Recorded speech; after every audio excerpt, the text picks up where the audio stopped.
Hello everyone. It's been quite a while since I've made a video, but I recently turned 32, yesterday to be exact, and that marks 10 years that I've had multiple sclerosis. And I kind of wanted this to be like a video diary, so I figured right now would be a good point to make an entry. I wanted to go over some things that stayed the same during the 10 years and some things that have changed during the 10 years.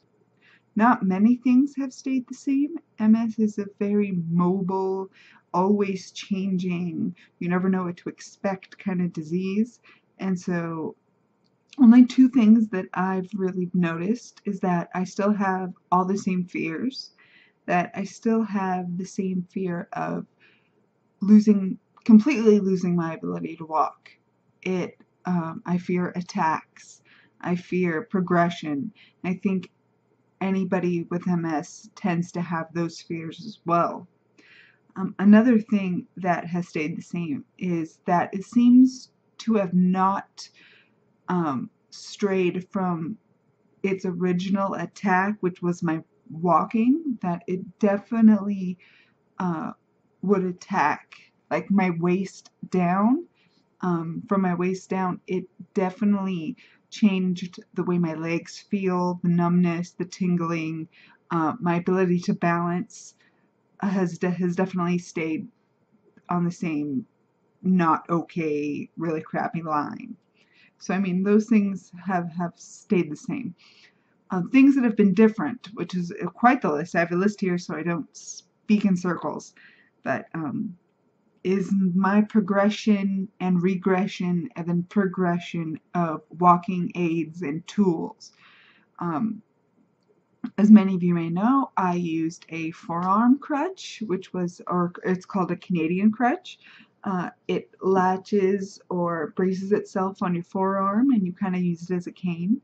I started out with just one of those, and then I had a relapse or progression that basically took me to a walker, and I was very, very reluctant to use the walker, but now I'm on the walker full time. I can't go anywhere without it.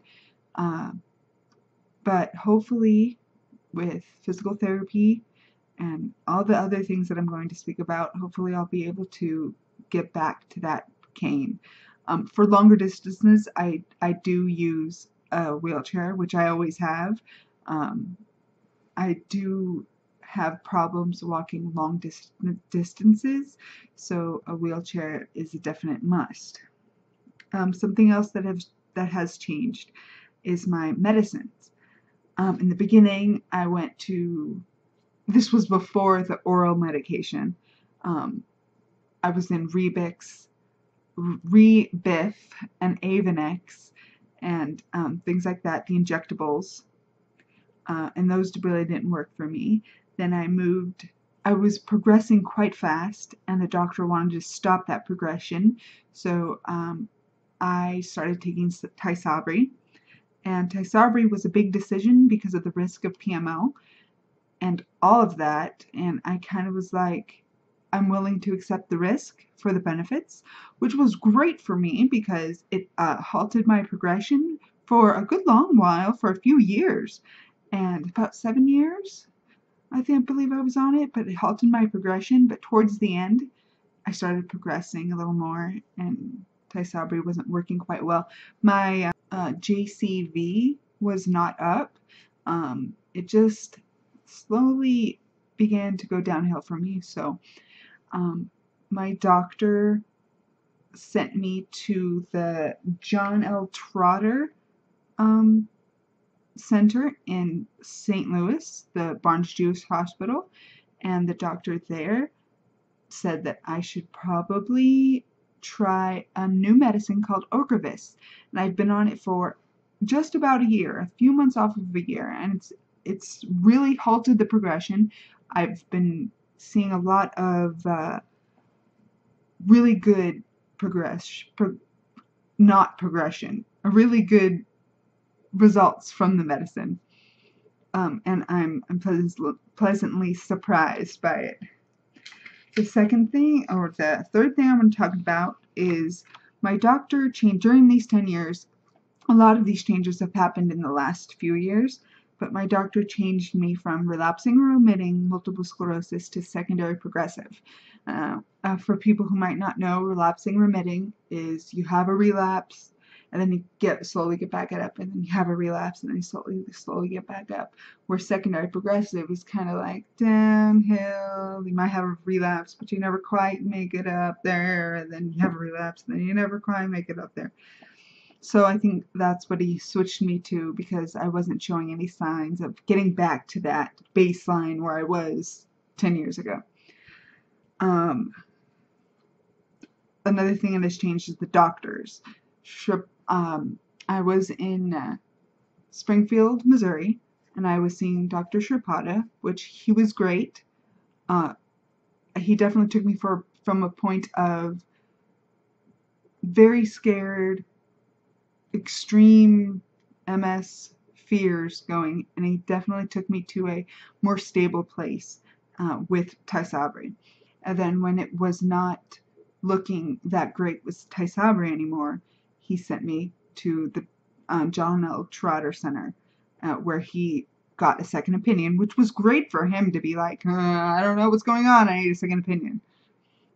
Doctors speaking to other doctors about what they might not know or do know and stuff like that is a great way to stay informed. One of the last things I found out quite recently is about physical therapy. From as far as I can remember, physical therapy was always aquatic.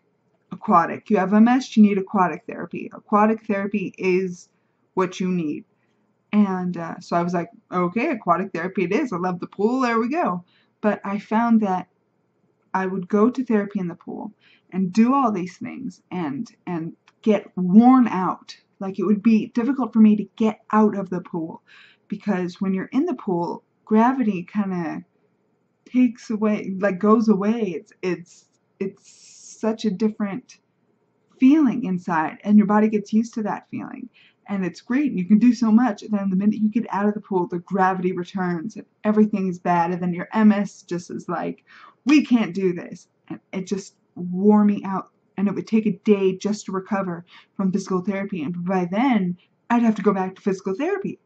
So I recently moved, and the area here doesn't have a pool, doesn't have aquatic therapy. So I was like, okay, I don't want to drive a half an hour every time I go to physical therapy. There's a place right around the corner that is just, land therapy or just regular physical therapy. So I started going there, and there is when I've seen the most gain from physical therapy. That I feel that my muscles are stronger. I feel that my stamina has been increasing. My coordination has been improving, and I'm really enjoying the land physical therapy. And I think that doctors that say, no, only water, should probably ask if that patient has had experience in water, and how difficult it is for them to recover from that, because that was a big thing with me, that when I would do aquatic physical therapy, I was out for the count for the next 24 hours because I was recovering. But with land physical therapy, if I overwork myself and I do feel tired, a 2-hour nap resets me, which is great, which is an extreme increase in regaining my mobility and energy and stuff like that. So that is something that I wish a lot of doctors would consider before they're just saying, yeah, aquatic, there you go. I believe that is all. This is a short video. I just wanted to make a quick entry into my video journal about having MS for 10 years and how I've kind of went uphill and downhill. and there has been a lot of uphills and downhills, both physically, disease-wise, and emotional coping with MS-wise. There's been a lot of uphills and downhills. But if you guys have any questions or concerns or comments, feel free to leave them in the comments, and I will get back to them as soon as I can, and as well as I can as well. Thank you for watching and paying attention to my journey that I've put on the internet for all to see. Thank you for all the kind comments over these last 10 years, and I hope that I can stick to making more regular videos and keeping people updated about what's new in the MS world. Thank you very much. Bye.